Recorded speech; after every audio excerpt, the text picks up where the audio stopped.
দেখবেন একটা বর্ধমানের দিকে পোল্ট্রি মুরগি সাইজের বক্তা বেরিয়েছে, ওর ধর দেখবেন তো হাতি সুর, শুধু এইটুকটা মনে হবে মানুষ। ওর সাতকাল যদি দেখেন তো মনে হবে জিন্দা গরু খেয়ে নেই ও। হ্যাঁ, এরকম ডাবচোর, এরকম এরকম শয়তান মৌলবি মার্কেটে বেরিয়েছে। তারপরে পরশুদিন ছিলাম আসামে, 150 থেকে 200 জন মাওলানা। আমার ড্রাইভারকে জিজ্ঞাসা করবেন, কেউ স্টেজে মোটামুটি 20-15 জন বসে আছে, আর বাকি সব সামনে বসে আছে। তো ধাপুয়া, চিতুয়া, আনারসা, টুপি পরে পরে সব বসে আছে। চেহারা দেখলে ভাত খাওয়া যাবে না, একটারও চেহারাতে নূর নাই। যে নবীকে নূর না মানবে, ওর চেহারাতে নূর থাকবে মানহুসের মতো। তো 150 জন 200 জন তবলিগি জামাতের দেওবন্দি দলের মৌলবি বসে আছে, আর আমাকে টপিক দিয়েছেন কিয়াম করা যাবে কিনা, নবীকে নূর বলা যাবে কি যাবে না। মানে টপিক যত দিয়েছে সব ওদের বিরুদ্ধে। এখন আমি কি করব, ওদের কিতাব খুলতে লাগলাম। নাসরুদ্দিন আশরাফ আলী থানভী লিখছে আল্লাহ সর্বপ্রথম নবীর নূর তৈরি করেছে। ওদের কিতাব দেখো, দেওবন্দীদের মুজাদ্দিদ আশরাফ আলী থানভী লিখছে আল্লাহ নবীর নূরকে সর্বপ্রথম তৈরি করেছে। ওদের কিতাব আল মুহান্নাদ আল মুফান্নাদ, দেওবন্দীদের কিতাবে লেখা আছে কিয়াম করা স্বাভাবিক কাজ। সমস্ত জিনিস নূর, কিয়াম, কলমা খানি, কোরআন খানি সব ওদের কিতাব থেকে দেখিয়ে দিলাম। সব হাক্কা বাক্কা হয়ে বসে থাকলো।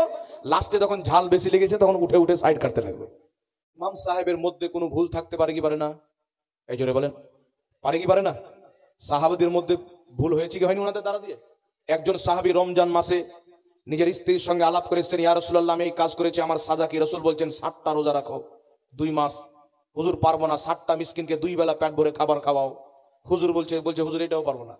একজন খেজুর নিয়ে আসলেন, নবী পাক বলেন খেজুরটা নিয়ে যাও, আর তুমি এই খেজুরটা তোমার ছেলে পেলেকে, তোমার এলাকার গরিবকে বন্টন করে দাও, তোমার কাফারা আদায় হয়ে যাবে। ওই সাহাবী বলছে হুজুর আমার চাইতে বড় গরিব কেউ নাই। মানে খেজুরটি কিভাবে পাবো ওই রাস্তা কিন্তু সাহাবী করছেন। রাসূল পাক বললেন 60টা রোজা রাখো 2 মাস, 60টা মিসকিনকে 2 বেলা খাবার খাওয়া। দুটো অপশনের মধ্যে একটা করে। উলামায়ে কেরামের কাছে আসবেন, এই দুটোই অপশন দিতে পারবেন, বাকি নয়। কিন্তু আমার নবীকে আল্লাহ মুখতারে কুল বানিয়েছিলেন। মুখতারে কুল, জাহাं বাनी আতা কর দে, ভরি জান্নাত হেবা কর দে, নবী মুখতারে কুল হে জিসকো জো চাহে আতা কর দে। মুখতারে কুল বানিয়েছিলেন। শরীয়তের চাবি আল্লাহ নবীর হাতে দিয়ে দিয়েছিলেন। রাসূল পাক বলছেন, আল্লাহর হাবিব বলছেন, ফারাইতু মাশারিকুহা ওয়া মাগারিবুহা ইন্নী উতিতু মাফাতিহা খাজাইনিল আরদ। মুসলিম শরীফের হাদিস, রাসূল পাক বলছেন জমিনের সমস্ত খাজানার চাবি আল্লাহ আমাকে দিয়ে দিয়েছেন। আল্লাহ নবী বলছেন, ইয়া আয়েশা তো লাউ শিরতু লাসারাত মাই জিবালুজ যাহাব, এই আয়েশা আমি যদি চাই আমার পিছন পিছন সোনার পাহাড় চলবে। আল্লাহ নবীকে খাজানার সমস্ত খাজানার চাবি দিয়েছেন, ইলমের চাবি দিয়েছেন। তাই বুখারী শরীফের মধ্যে হাদিস, রাসূল পাক বলছেন ইন্নাল্লাহা ইউতি ওয়া ইন্নামা আনা কাসিম, নিশ্চয়ই আমি আল্লাহ দেনেওয়ালা, আমি মুস্তাফা বাঁটনেওয়ালা। এই জন্য আল্লাহ আমার নবীকে মুখতারে কুল বানিয়েছিলেন। এটা ওয়াহাবিদের আকীদা, নবী কিছু করতে পারে না। এটা হচ্ছে সুন্নিদের আকীদা, রাসূল যা চাই তা করতে পারে। রাসূল যদি ইশারা করে চাঁদ 2 টুকরা হবে, রাসূল যদি ইশারা করে সূর্যকে ফিরিয়ে দিতে পারে, রাসূল যদি চায় হালালকে হারাম করতে পারে, হারামকে হালাল করতে পারে মুসলমান। এর কয়েকটা एग्जांपल দিচ্ছি। সাহাবীকে বলছেন 60টা 2 মাস রোজা রাখো, পারবো না। 60টা মিসকিনকে 2 বেলা খাবার খাওয়া হুজুর সম্ভব নয়। এই খেজুরটা নিয়ে যাও, তোমার গ্রামের গরিব মিসকিনকে দিয়ে দিবে, তোমার কাফারা আদায় হয়ে যাবে। নবী কত মশলাটা সহজ করে দিলেন। কিন্তু আল্লাহর নবী সাল্লাল্লাহু আলাইহি ওয়াসাল্লামের সাহাবী বলছেন, হুজুর আমার চাইতে বেশি গরিব আমার এলাকায় কেউ নাই। আমার নবী মুস্কি মেরে হাসলেন, বললেন যাও তুমি নিয়ে গিয়ে তোমার ছেলে পেলেকে নিয়ে খেয়ে নাও, তোমার কাফারা আদায় হয়ে যাবে। এখন আপনাদের মধ্যে যদি কেউ রমজান মাসে বিড়ি খেয়ে হুজুরের কাছে আসে, হুজুর বিড়ি খেয়েছি রমজান মাসে রোজার অবস্থায়, তো হুজুর কি বলবে? 60টা রোজা রাখো, পারবো না। 60টা মিসকিনকে 2 বেলা খাবার খাওয়া, তো বলবেন পারবেন না। তো হুজুর কি বলবে? এই লবণ চুষ নিয়ে যাও, খাও, তোমার কাফারা আদায় হয়ে যাবে। হবে? একমাত্র এই ক্ষমতা আল্লাহ আমার নবীকে দিয়েছে। এটা জোরে হবে না সুবহানাল্লাহ? এই পাওয়ার রাসূলকে দিয়েছেন। পৃথিবীর সমস্ত মানুষ জানেন আমার আপনার উপরে 5 ওয়াক্তের নামাজ ফরজ। কত ওয়াক্তের নামাজ? কেউ যদি বলে আমি 4 ওয়াক্তের নামাজ ফরজ মানি, 1 ওয়াক্তের মানি না, কাফির, মুসলমান নয়। নামাজকে অপমান যদি করে, অস্বীকার যদি করে, তুচ্ছ মনে করে, ছোট মনে করে, তাহলে সেই ব্যক্তির ঈমান চলে যাবে। নামাজ এত কড়া ফরজ, বুঝতে পারছেন কথা? একজন ব্যক্তি এসে বলছেন হুজুর আমি ইসলাম ধর্ম কবুল করব, তবে আগে আপনি বলেন সবার উপরে 5 ওয়াক্তের নামাজ ফরজ, আমার উপরে যেন 2 ওয়াক্তের নামাজ ফরজ। আচ্ছা আমাদেরকে যদি কেউ এসে বলে তো আমরা পারবো যে যা তুই 2 ওয়াক্তের নামাজ পড়ি, তোর জন্য 2 ওয়াক্তের ফরজ করে দিলাম, হবে? কিন্তু রাসূল পাক বলছে যাও সারা পৃথিবীর মানুষের জন্য 5 ওয়াক্তের নামাজ ফরজ, তোমার জন্য আমি রাসূল বলে দিলাম 2 ওয়াক্তের নামাজ ফরজ। সুবহানাল্লাহ। আল্লাহ নবী সাল্লাল্লাহু আলাইহি সাল্লাম বলছেন পুরুষদের জন্য সোনা হারাম, কিন্তু আল্লাহ নবী হযরতে সুরাকাকে বলছেন সুরাকা তোমার হাতে যদি কায়সার ও কিসরার যদি কাঙ্গান থাকে সোনার, কত সুন্দর লাগবে। তিনি পরে ওই কাঙ্গান পড়েছিলেন সাহাবী রাসূল। ওই সাহাবী রাসূলের নাম হচ্ছে হযরতে সুরাকা। ওনার জন্য খাস আমার নবী সোনা জায়েজ করে দিয়েছিলেন। এই ক্ষমতা পৃথিবীর কারোর নাই মুসলমান। এই জন্য আল্লাহর নবী, আবু দাউদ শরীফের হাদিস, নবী পাককে পানি এনে দিচ্ছেন তিনার খাদেমা হযরতে রাবিয়া। রাসূল পাক সাল্লাল্লাহু আলাইহি ওয়াসাল্লাম খুশি হয়ে বলছেন, রাবিয়া সাল্লি, আমার কাছে চাও, তুমি কি চাচ্ছ? তিনি বলছেন, ইয়া রাসূলুল্লাহ, আমি জান্নাত চাই। রাসূল পাক বলেন, জান্নাত দিলাম, আর কি চাও? হযরতে সুরাকা বলছেন, জান্নাতে আপনার পাশে জায়গা চাই। রাসূল পাক বললেন, তুমি এই কাজে আমার সহযোগিতা করার জন্য বেশি করে সাজদা করো। অর্থাৎ রাসূল পাক বললেন, তুমি আল্লাহর বেশি করে ইবাদত করো, আমার পাশেই তোমাকে জায়গা দেওয়া হবে। সুবহানাল্লাহ বলেন। তো জান্নাত নবী মুস্তাফা দিতে পারে, হালালকে হারাম করতে পারে, কড়াকে সহজ করে দিতে পারে। আল্লাহর নবী পাথরের পাহাড়কে সোনার পাহাড় করে দিতে পারে। আল্লাহর নবী চাঁদকে দুই টুকরা করে দিতে পারে। এই জন্য পৃথিবীর মুসলমান হুজুর তাজুল শরিয়া বলছেন, যাহা পানি আতা কর দে ভরি জান্নাত হেবা কর দে, নবী মুখতারে কুল হে জিসকো जो चाहे আতা কর দে। আর আমাদের ইমাম আলা হযরত বলছেন, मैं तो मालिक ही कहूंगा के हो मालिक के हबीब, यानी महबूब व मुहिब में नहीं मेरा तेरा। তো বাবা, নবী এবং ফেরেশতাদের দ্বারা দিয়ে ভুল হয় না, বাকি মানুষের দ্বারা দিয়ে ভুল সম্ভব। তো মানুষের দ্বারা দিয়ে ভুল হতে পারে। এই জন্য আপনাকে একটা কথা বলি, কোনো ব্যক্তি যদি বলে মসজিদে ইমাম সাহেবের পাঞ্জাবি ঠিক নাই, ওর পিছনে নামাজ পড়বে না, তার জন্য মসজিদ আপনি ছেড়ে দিলেন, এটা আপনার জেহালত, এটা আপনার মূর্খতা। যদি কোনো ইমাম সাহেবের এমন কোনো খোট থাকে যে খোটের কারণে শরীয়তের ফাতোয়া অনুযায়ী, মাসলা অনুযায়ী তিনার পিছনে নামাজ হবে না, তার ইমাম সাহেবকে নিয়ে বসতে হবে, সেটা তাকে বলতে হবে সুধার করেন। বারবার বারবার বলার পরে সুধার হচ্ছে না, বোঝা যাচ্ছে যে হবে না, এমন ভুল যে তার পিছনে নামাজই হবে না, নামাজের ফরজ চলে যায়, তখন তাহলে ইমাম কি বাদ দিতে হবে যদি সুধার না হয়। আর ইমাম সাহেবকে বললাম একটা ভুল আছে, ঠিক করে নিল, তার কোনো অসুবিধা নাই। আমাদের সমাজে ভুল কি জানেন? ইমাম সাহেব পাঞ্জাবি পড়েছেন, তো পিছনকার দামান, ইমাম সাহেব পাঞ্জাবি পরে নামাজ পড়াচ্ছেন, তো পিছনকার দামান উপরে উঠে আছে, নিচে নামেনি।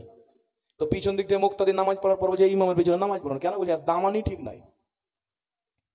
কিছু লোক আবার এমন আছে, ইমাম সাহেব দোয়া করছেন, দোয়া করতে করতে হাতটা এইভাবে করে দিয়েছে, এবার তাকিয়ে যাবে ইমাম সাহেব দোয়া করে এইভাবে, তো হাতটা এইভাবে করলো, এই সালার পিছনে নামাজ পড়বো না। এইগুলো যে হালত আমাদের মধ্যে ভরা আছে, নাউজুবিল্লাহ। আমার নবী মাফ করতে শিখালছেন, আইবকে লুকিয়ে দিতে বলেছেন। যেই ব্যক্তি মানুষের আইবকে ঢেকে দেয়, চাপা দিয়ে দেয়, আল্লাহ তাকে পছন্দ করে। সুবহানাল্লাহ বলেন। আমার মধ্যে আপনি কোনো খোট দেখলেন, বয়ান করলে আমার বদনাম হবে, ঢেকে দিলেন তো আমার বদনাম হলো না। আমার গুণ, আমার যে খোট আপনি ঢাকবেন, আল্লাহ আপনার বড় বড় গুনার উপরে পর্দা ঢেলে দিবে। সুবহানাল্লাহ বলেন। আমরা এটাই বুঝতে পারিনি। এই জন্য বলতে চাই বাবা, অনেক কিছু আছে যেগুলো আমাদের জন্য শিক্ষা করা একান্ত জরুরি। আমরা মুসলমান, আমাদেরকে ভাবতে হবে, একটা মসজিদের ইমাম হচ্ছে মাথার তাজ। একটা মসজিদের ইমাম যদি আপনার ইমামতি করে, সেই ইমাম আপনার সমাজের ইমাম, আপনার মাথার তাজ। তার মধ্যে যদি কোনো খোট দেখেন, পার্সোনাল ঘরে গিয়ে বলেন, হুজুর আপনার এই জিনিসটা এরকম, এটা কি ঠিক না ভুল? ইমাম সাহেব নিজেই বলে দিবে ঠিক না ভুল, নাকি বলেন?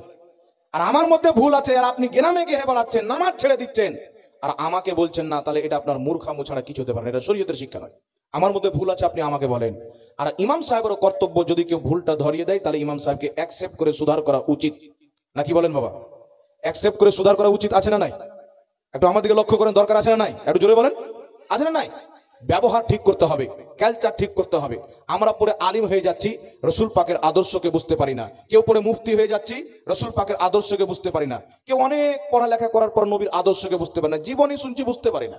এখন আমাদের এলাকাতে যাবেন, আমরা তো দেশ বিদেশ ঘুরে বেড়াই। গ্রামের মধ্যে যখন আপনি ঢুকবেন, তো গ্রামের মধ্যে কিছু দ্বন্দ্ব যদি না থাকে, মসজিদকে নিয়ে দ্বন্দ্ব আছে। এক পার্টি ওই দিকে, এক পার্টি এই দিকে। কোন জায়গাতে আছে এক পার্টি জামাত করলো, তারপর আর এক পার্টি জামাত করবে। কোন জায়গাতে আছে এই ইমামের পিছনে একদল নামাজ পড়বে, আর এক দল যদি ইমাম বাদ দেয়, তাহলে আরেকটা ইমাম লেসলে ওর পিছনে নামাজ পড়বে না। এই সমস্ত জিনিস বাদ দিতে হবে মুসলমান।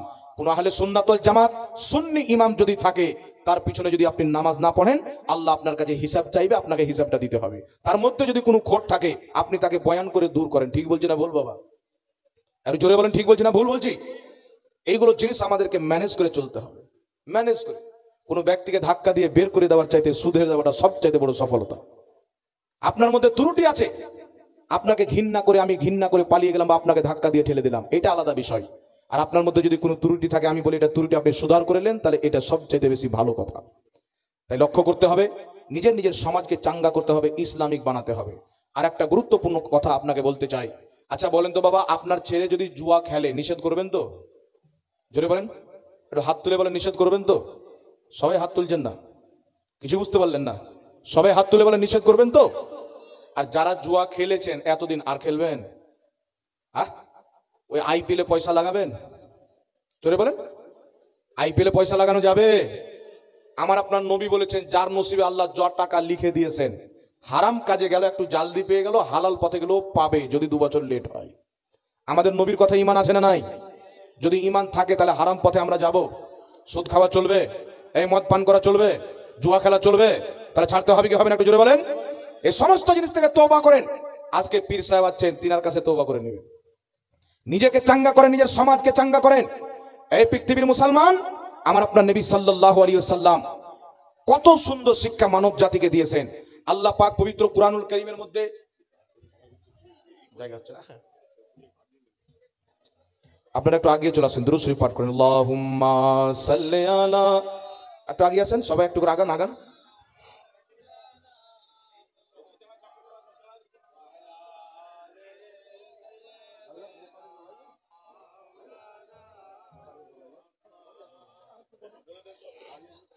আপনারা একটু দাঁড়িয়ে চলে আসেন, চলে আসেন বাবা, চলে আসেন। আপনারা একটু দাঁড়িয়ে চলে আসেন। সবাই আসছেন না, সবাই আসছেন না। একটু ভালোভাবে শান্তভাবে ঠিকঠাক হয়ে চলে আসেন। যারা পিছনে দাঁড়িয়ে আছেন তাদেরকে বসতে জায়গা দেন। ভালো কাজের জন্য আল্লাহ দাঁড়িয়ে যেতে বলেছেন। রাসূল পাক বলেছেন, নবী পাকের মজলিসে সাহাবায়ে কেরাম বসে আছেন, মিডিলে জায়গা আছে, পিছন থেকে সাহাবী আসলেন, নবী বলছেন যে তুমি দাঁড়িয়ে যাও আর তাকে জায়গা দিয়ে দাও। ওই সাহাবী দাঁড়িয়ে আগিয়ে গেলেন, পিছনকার সাহাবী বসে গেলেন। তখন আল্লাহ কোরআন পাকের আয়াত নাজিল করলেন, যখন তোমাদেরকে বলা হবে যে ভালো কাজের জন্য দাঁড়িয়ে যাও, তখন তোমরা দাঁড়িয়ে যাবে। কার হুকুম? আল্লাহ কোরআন পাকে হুকুম করেছেন। সুতরাং আপনারা যারা আছেন সামনে বসে যান, আগে সেটে সেটে চলে আসেন। জায়গা যদি ফাঁকা পড়ে থাকে তো পিছনে পড়ে থাকে, অনেক লোক দাঁড়িয়ে আছেন জায়গা হচ্ছে না ফাঁকা থাকার কারণে। একটু তাড়াতাড়ি চলে আসেন। কয়েকটি কথা আপনাকে বলবো দিয়ে আমি আমার বক্তব্য শেষ করে দেবো, একটু তাড়াতাড়ি আগে চলে আসেন।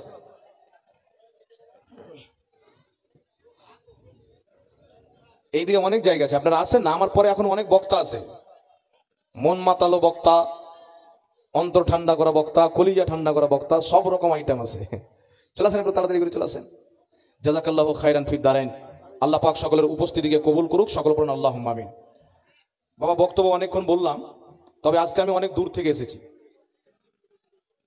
3 দিন আগে আমি গিয়েছিলাম জলপাইগুড়ি, আহলে হাদিসদের মাদ্রাসার ফিল্ডে জালসা।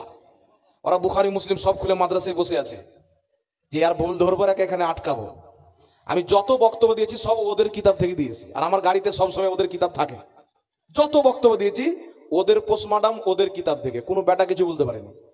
বরং ওর মাদ্রাসা থেকে কিছু ছাত্র বেরিয়ে গেছে যে সালারা মুসলমানই নয়, কেউ মারার প্ল্যান করে এসেছিল। আবার কালকে জালসা ছিল তো ওই তবলিগি জামাতের আড্ডাতে, আবার খানকার পাশে। মানে এমন এমন জায়গাতে আমাকে দাওয়াত দিচ্ছে, বাবা ঘুরে আসতে পারবো কিনা গ্যারান্টি নাই। তবে আল্লাহর যতদিন রহমত আছে, পীর মুর্শিদের নিগাহে কারাম আছে, দোয়া আছে, মা বাপের আপনাদের দোয়া আছে, ইনশাআল্লাহ ভয় পাই না। আমরা আলা হযরতের সৈনিক, গরিব নামাজের মাননেওয়ালা, যেখানে দাওয়াত দেয় চলে যায়। ওয়াহাবি দাওয়াত দিলেও চলে যায়। আর ওখানে গিয়ে তো আমি কোরআন হাদিস থেকে ওয়াজ করবো না, কি বলেন? আর হিম্মত থাকলে ভুল ধরে দেখিয়ে দিবে। আর আমি যেটা বক্তব্য দেবো কোরআন হাদিস থেকে বক্তব্য দেবো। তো আল্লাহ তাবারাক ওয়া তাআলার মেহেরবানি, আমরা আহলে সুন্নাত ওয়াল জামাত কোথাও গিয়ে লজ্জিত হইনি, কোনো মুনাজারা থেকে পালাইনি। আলহামদুলিল্লাহ, আমাদের নাম শুনে তারা আসেনি, আর এসছে তো দেখে যে এরা চলে এসেছে তখন পালিয়ে গেছে। এটা আল্লাহর মেহেরবানি, কারণ আমরা হচ্ছে আহলে সুন্নাত ওয়াল জামাত। দেওবন্দি নাম, আহলে হাদিস নাম, ওয়াহাবি নাম আমেরিকা, ইসরায়েল, বার্তানিয়া এইগুলো লোক দিয়েছেন, আর আহলে সুন্নাত ওয়াল জামাত নাম মুহাম্মদ রাসূলুল্লাহ দিয়েছেন। জোরে বলেন সুবহানাল্লাহ। এই জামাতের উপর অনেক ফায়জান আছে। তো অনেকক্ষণ বক্তব্য আপনাকে দিলাম, একটা কথা মনে রাখবেন, খাজা মঈনুদ্দিন চিশতি রাহমাতুল্লাহ আলাইহির চরিত্র নবীর সুন্নাত মোতাবিক ছিলেন। গওস পাকের চরিত্র নবীর সুন্নাত মোতাবিক ছিলেন। মাখদুমে সিমনার চরিত্র নবীর সুন্নাত মোতাবিক ছিলেন। আলা হযরতের চরিত্র নবীর সুন্নাত মোতাবিক ছিলেন। যত আল্লাহর ওলি আছেন সকলে নিজের ব্যবহার নবী মুস্তাফার সুন্নাত মোতাবিক করেছেন, তাই আল্লাহ পাক তিনাদেরকে চমকে দিয়েছেন, ওলি বানিয়ে দিয়েছেন। आला हजरत बोलছেন, चमक तुझसे पाते हैं सब पाने वाले, मेरा दिल भी चमका दे चमकाने वाले। अरे जो हमारा सुभान अल्लाह, नारे तकबीर, नारे रिसालात, नारे रिसालात, नाराए हैदरी, नाराए ख्वाजा, नाराए ख्वाजा, नाराए गौसिया। ख्वाजा का हिंदुस्तान, मसला के आला हजरत फैजान गौस आजम हजरत अल्लामा मौलाना नूरुल ऐन कादरी साहिब किबला। नारे तकबीर।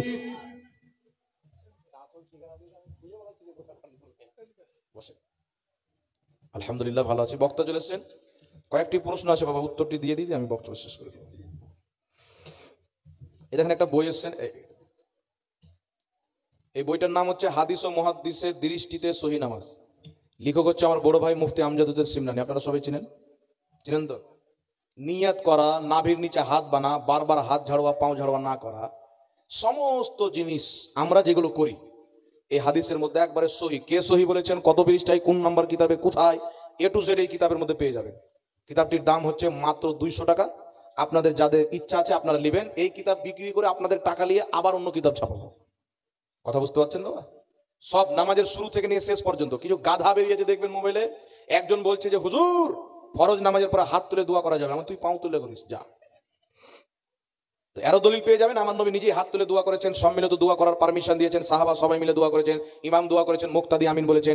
এ টু জেড এই কিতাবের মধ্যে আপনি পাবেন একদম সহি হাদিসের আলোতে। এমন কি যে ওয়াহাবিরা বলে ফরজ নামাজের পরে সবাই মিলে দোয়া করা যাবে না, ওদের বাপ দাদার কিতাব থেকে দলিল দেওয়া আছে ফরজ নামাজের পরে দোয়া করা মুস্তাহাব, নেকির কাজ, জায়েজ। সুবহানাল্লাহ বলেন।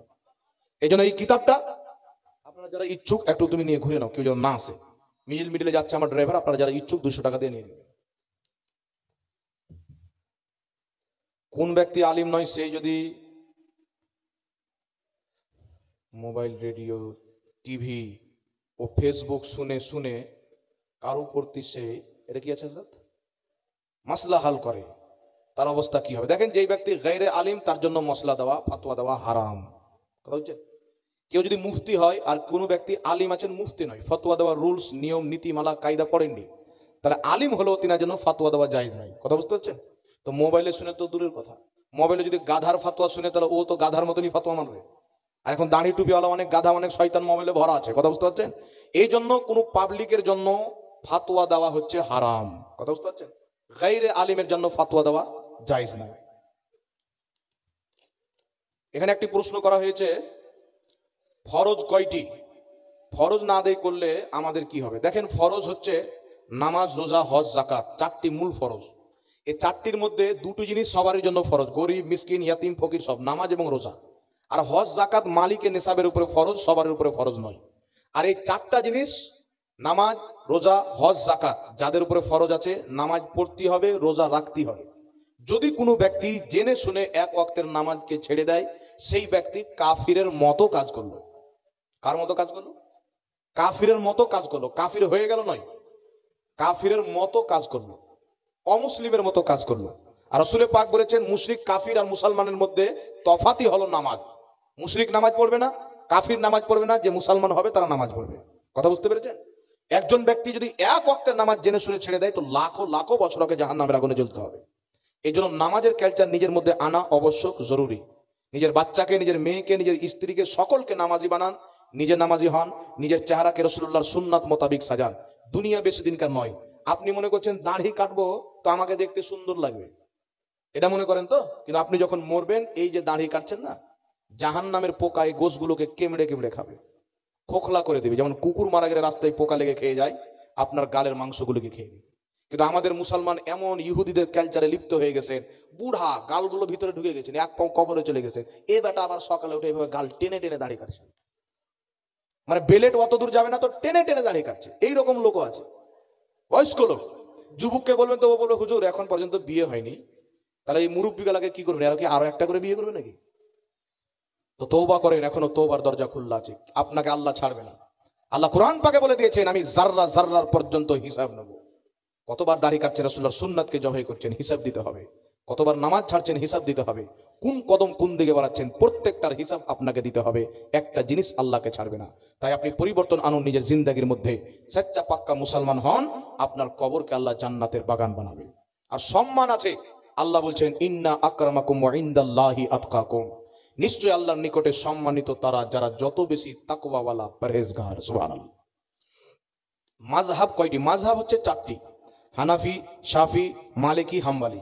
তাফসিরাতে আহমদিয়ার মধ্যে ইমাম মুল্লা জিমান রাহমাতুল্লাহ আলাইহি লিখেছেন, 4 মাযহাবের উপরে সকল উম্মতের ইজমা হয়ে গেছে। আল আসবাব ওয়ান নাজাইর কিতাবের মধ্যে লেখা আছে, 4 মাযহাবের প্রতি সকল উম্মতের ইজমা হয়ে গেছে। সুতরাং কিয়ামত পর্যন্ত যত মুসলমান হবে, 4 মাযহাবের মধ্যে কোনো একটি ফলো করা তার জন্য জরুরি। 4টি মাযহাব হক, 4টি মাযহাব আহলে সুন্নাত ওয়াল জামাত। আকীদা সেম, ফুরুই মাসলাতে ইখতিলাফ করে, নামাজের তরিকা হালকা আলাদা করে, হয়তো আর কিছু তরিকা হালকা আলাদা, কিন্তু আকীদা সবারই এক।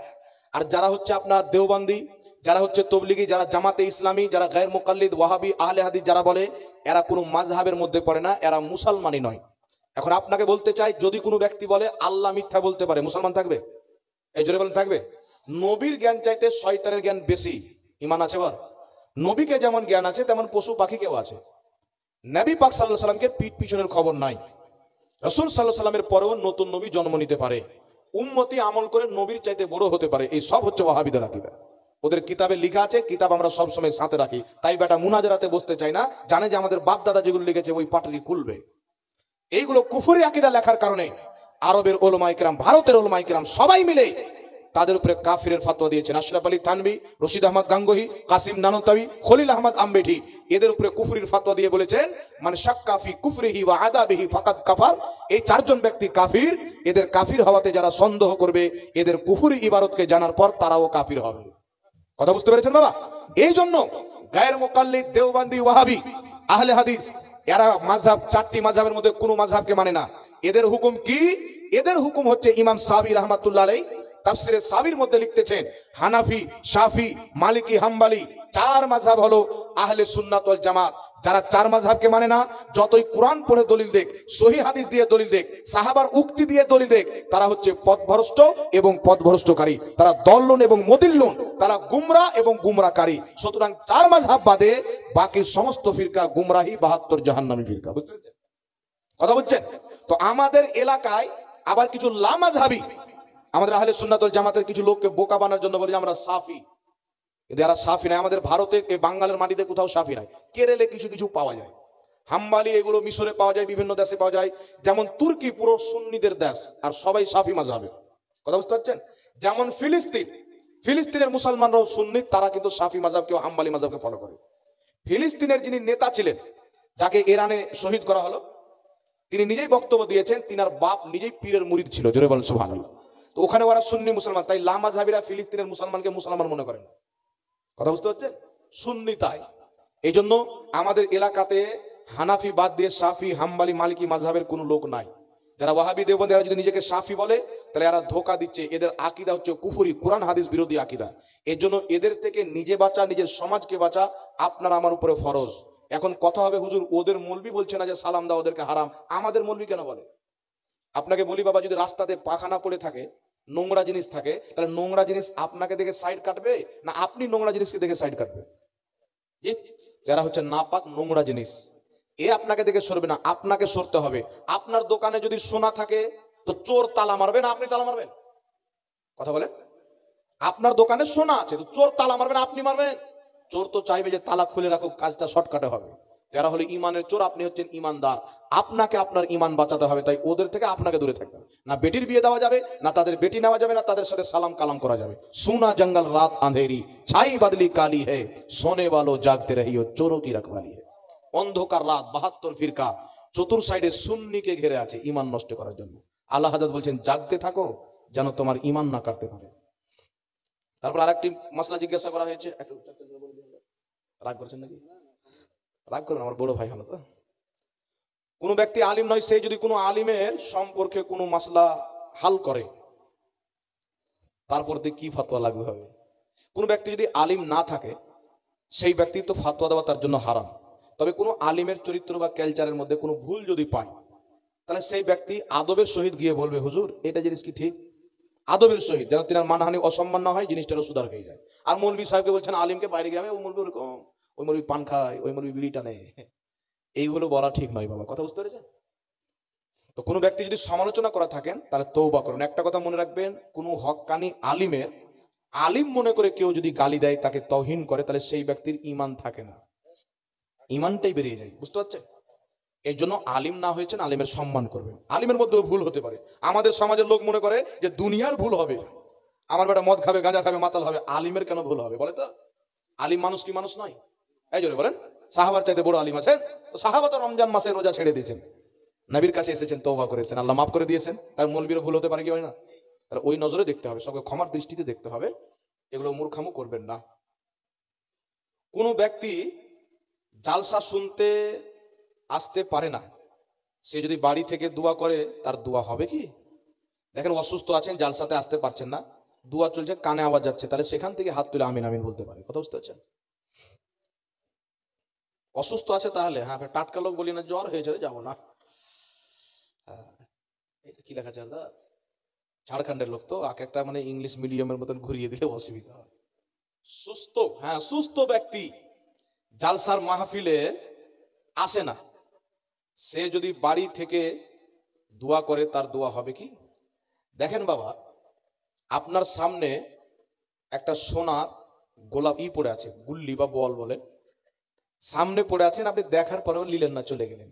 তো যেই ব্যক্তি সুস্থ আছে, জালসাতে আসতে পারবে, আসলো না, বাড়িতে থেকে গেল, ওই সোনার গুল্লা ছেড়ে দিল। বুঝতে পারছেন? আপনাকে যদি কেউ এসে বলে, যারে আমি অমুক জায়গায় গিয়েছিলাম, একটা সোনার লাড্ডু পড়েছিল, আমি নিলাম না, তারপর গ্রামের লোক ওকে পাগলা বলবে না চালাক বলবে? ওকেও বোকা বলবে আর বাপকেও বোকা বলবে, বোকার বেটা বোকা বলবে কিনা? তো কোনো গ্রামে যদি জালসা হয়, কোরআন হাদিসের কথাবার্তা হয়, আল্লাহ রসুলের জিকির হয়, আর সে যদি বাড়িতে বসে থাকে, তাহলে ওইও পাগলা আর বাপও পাগলা। যাকে এটা হয়ে গেছে। কোন আলিম জুমার খুতবা দিতে পারে না, পারে কিনা? এটা কি সে কোরআন ঠিক অত পড়তে পারে না? গায়ের আলিম জুমার খুতবা দিতে পারে। আচ্ছা, যে ব্যক্তি আলিম নয়, সে জুমার খুতবা দিতে পারবে কি পারবে না? প্রথম কথা, যদি কোনো আলিম থাকে তাহলে তার খুতবা দেওয়াই চলবে না। কোনো আলিম নাই, কিন্তু সেই গ্রামে জুমা ফরজ বা ওয়াজিব আছে, জুমার নামাজ পড়তে হবে, তাহলে ওই ব্যক্তি দাঁড়াবে, যদি তার কেরাত শুদ্ধ না হয়, পড়তে জানে, তাহলে সেই ব্যক্তি খুতবা দিতে পারবে, ইমামতিও করতে পারবে। সেখানে যদি আলিম না থাকে, জুমা যদি ফরজ থাকে। কথা বুঝতে পেরেছেন? আর আলিম আছে আর ও গিয়ে খুতবা দিচ্ছে, তাহলে এটা বল, তার খুতবা চলবে না, তার পিছনে নামাজও চলবে না, আলিম নামাজ। কোন মসজিদের আলিমকে, এটা কি গো, একটু ঠিক করে লিখবেন, বেশি ঘোরাবেন না, সোজা রাখবেন। হ্যাঁ? এক জামাতের আলিম জাহিল ও পাগল বলে থাকে, তাকে কি বলা যাবে? আচ্ছা, কোন জামাতের আলিমকে আরেক জামাতের আলিম পাগল এবং জাহিল বলেছে, তাহলে তাকে কি বলা যাবে? তো সর্বপ্রথম তো মনে করবো যে আলিম মনে করে বলেনি, যেহেতু আলিম মানুষ বলেছে, তো বলে তার দিলকে দুঃখিয়ে যায়, তার কাছে ক্ষমা চাওয়া উচিত। এটা হুকুকুল ইবাদ, হুকুকুল ইবাদকে নষ্ট করেছেন, তাহলে সেই আলিমের কর্তব্য সে আলিমকে সালাম দিয়ে মুসাফা করে তার থেকে ঝগড়াটা শেষ করে নেবে। নচেত সে যদি ক্ষমা না করে, আল্লাহ কিন্তু হুকুকুল ইবাদ ক্ষমা করবে না। সে চরম ভুল করেছে, ওই আলিম ফাসিকের মতো কাজ করেছে। কোন আলিমকে জাহিল বলা, মূর্খ বলা, এটা ফাসিকের কাজ, কোনো সঠিক আলিমের কাজ হতে পারে না। তবু যদি কোনো আলিম করে থাকে, ভুল করেছে, তার কাছে ক্ষমা চেয়ে নেওয়া তার একান্ত জরুরি। কথা বুঝতে পেরেছেন? ক্ষমা চেয়ে নিতে হবে, হুকুকুল ইবাদটা নষ্ট হতে দিতে হবে না, তাহলে আল্লাহ ক্ষমা করবে না। হুকুকুল ইবাদ, বান্দার ক্ষতি করেছেন, বান্দার কাছে ক্ষমা চান। আল্লাহর ফরজ নষ্ট করেছেন, আল্লাহর কাছে ক্ষমা চান। যার যেটা হক সেটা তার কাছে ক্ষমা চাইতে হবে। আমি আয়াতে কারিমা পাঠ করেছিলাম, ইন্না দীনা ইনদাল্লাহিল ইসলাম, ইসলাম হচ্ছে আল্লাহর মনোনীত ধর্ম। আমরা ভারতীয় মুসলমান, আল্লাহ পাকের ওলি আউলিয়া পীর মাশাইখ বান্দাদের মাধ্যমে ইসলাম পেয়েছি, কোরআন পেয়েছি, হাদিস পেয়েছি। আমাদের পূর্বপুরুষে জানি না কেউ মূর্তি পূজাতে লিপ্ত ছিল, কেউ কত রকমের পূজা করেছে। আল্লাহ তাদের মাধ্যমে আমাদেরকে সহি বুঝ দান করেছেন, হেদায়েত দান করেছেন। এই জন্য আল্লাহ বলেছেন, যারা আমার ওলি আউলিয়াকে মানবে না, আমি আল্লাহ তার সাথে যুদ্ধ ঘোষণা করলাম, বুখারীর হাদিস। তো আল্লাহ এটা আমাদেরকে নসিব করেছেন যে খাজা মঈনুদ্দিন চিশতির মতন একজন আল্লাহর ওলি আমাদের জামাতে আল্লাহ দান করেছেন, গস পাক দান করেছেন। আর খাস করে কালিয়াচকের মানুষ, অনেক রকম পীর সাহেবের বরকত এই এলাকার মধ্যে আছে। আল্লাহ পাক সকলের ইমানকে হিফাজত করুক। তবে একটা কথা মনে রাখবেন, যে পীরের হাতে মুরিদ হয়ে গেলাম তো জান্নাতি হয়ে গেলাম, এই ধারণাটা কোনোদিন রাখবেন না। পীর সাহেবের হাতে যেটা ওয়াদা করেছেন, সে ওয়াদাটা আপনি পূর্ণ করবেন। বুখারীর হাদিস, আল্লাহর নেক বান্দারা বলবে, আল্লাহ তাদেরকেও জান্নাতে পাঠাও, যারা আমাদের সাথে নামাজ পড়তো, আমাদের সাথে রোজা রাখতো, আমাদের সাথে হজ করতো, আমাদের সাথে সাজদা করতো, আমাদের সাথে রুকু করতো। তাহলে বোঝা গেল, পীর সাহেবের হাতে মুরিদ হয়ে পীর সাহেবের কথাগুলির উপরে আমল করতে হবে, নামাজও পড়তে হবে, রোজাও রাখতে হবে, তাহলে পীর সাহেব জান্নাতে নিয়ে যাবে। কথা বুঝতে পেরেছেন? এই আমার কথা বুঝতে পারছেন আপনারা? আর পীরের হাতে মুরিদ হয়ে গেল, জান্নাতি হলো, কি করবো নামাজ? এক জায়গাতে আপনাদের এলাকাতে বলেছিল, একজন এসে বলছে, হুজুর আমাদের এলাকায় একটা লোক বলছে যে সিলসিলাতে দাখিল হয়ে গেলি জান্নাতি হয়ে গেল। দু একটা পাবলিক লোক বলেছে, তো আমি ওদের রদ্দে বলেছিলাম, আমি জানি না যে একজন মাওলানা সাহেব ওই আবার ছন্দ করে রেখেছেন, মাওলানা সাহেবের রেখে ফায়ার। একজন আমাকে পাঠাচ্ছেন, হুজুর আপনার ব্যাপারে এই বলেছে, আমার দরকার নাই, মাওলানা সাহেব ভুল বুঝেছে তাই বলেছে। এবার আমিও যদি বলি, তাহলে আমাদের মধ্যে ঠেলাঠেলি চালু হবে না, কি বলেন বাবা? আমি ক্ষমা করে দিয়েছি, কোনো অসুবিধা নাই। কোনো আলিম যদি আমার থেকে দুঃখ পায়, আমি আগে বেড়ে তাকে সালাম করে ক্ষমা চেয়ে নিই। যদি আমি জানি যে আলিমটা আমাকে গালি দিয়েছে, ওকে আমি আগে গিয়ে সালাম করবো। আমি যখন সালাম করে দেবো তখন তার মধ্যে আর দুঃখ থাকবে না। আর রাসূল পাক বলেছেন, একজন অপরের উপরে যদি নারাজ থাকে, যেই ব্যক্তি আগে গিয়ে মোলাকাত করে নেবে, আল্লাহ তার আগেই মাগফিরাত করে দিবে। জোরে বলুন সুবহানাল্লাহ। আল্লাহ বুঝার তৌফিক দান করুক। আপনাদের সম্মুখে আমার ভাই হযরত মাওলানা নুরুল আইন কাদের সাহেব উপস্থিত হয়ে গেছেন। আমি অনেক দূর থেকে এসেছি বাবা, শরীর খারাপ, তবু আদা করেছি, আসতে হবে, জালসার ব্যাপার আছে। দোয়া করবেন আল্লাহ পাক আপনাদেরকে হেফাজতে রাখুক, আর আল্লাহ পাক আপনাদের সকলের ঈমান আমলের হেফাজত করুক, এবং জুয়া খেলা থেকে, শরাব পান করা থেকে, সুদ খাওয়া থেকে আল্লাহ আমার আপনার সকলের হেফাজত করুক। সকল বলেন আল্লাহুম্মা আমিন। এই সকলে বলেন আল্লাহুম্মা আমিন। আর যারা এতদিন পর্যন্ত ওই কি 11 বললে গো,